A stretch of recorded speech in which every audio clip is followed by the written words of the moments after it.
সকলোকে আগন্তুক গণতন্ত্ৰ দিৱসৰ শুভেচ্ছা জনাইছোঁ। আমি আজি আন জিলাটো কৰাৰ দৰে আমাৰ কোকৰাঝাৰ জিলাটো আৰক্ষী প্ৰশাসন আৰু বিভিন্ন আমাৰ আৰক্ষী কৰ্মচাৰীসকল লগতে আমাৰ CEO ছেকেণ্ড অফিচাৰ আছে।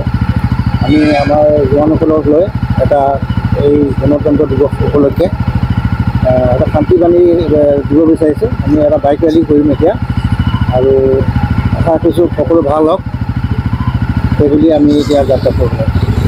পৰিক্ৰমণ কৰিম আমি এনেকৈ গৈ তিতাগুৰি পেট্ৰল পাম্প হৈ বোৱাবাৰী হৈ ব্ৰিজ হৈ 7AP গৈ পাৰ হৈ টুৰিষ্ট গেষ্ট হাউচ আছে, তাৰপৰা ঘূৰি আহি বজাৰৰ মাজেদি DC অফিচ এনেকৈ ঘূৰি আকৌ ইয়াত পাব 7 কিলোমিটাৰমান হৈ থাকিব।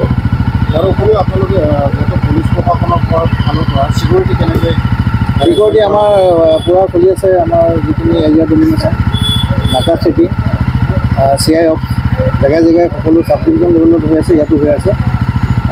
কোনো ধৰণৰ কুটাঘাতমূলক এতিয়া কোনো যাতে ঘটনা সংঘটিত নহয় তাৰ কাৰণে আমি সতন্ত্ৰ আছোঁ আৰু আমি আশা কৰিছোঁ কোনো ধৰণৰ কাম আমি হ'ব নিদিওঁ।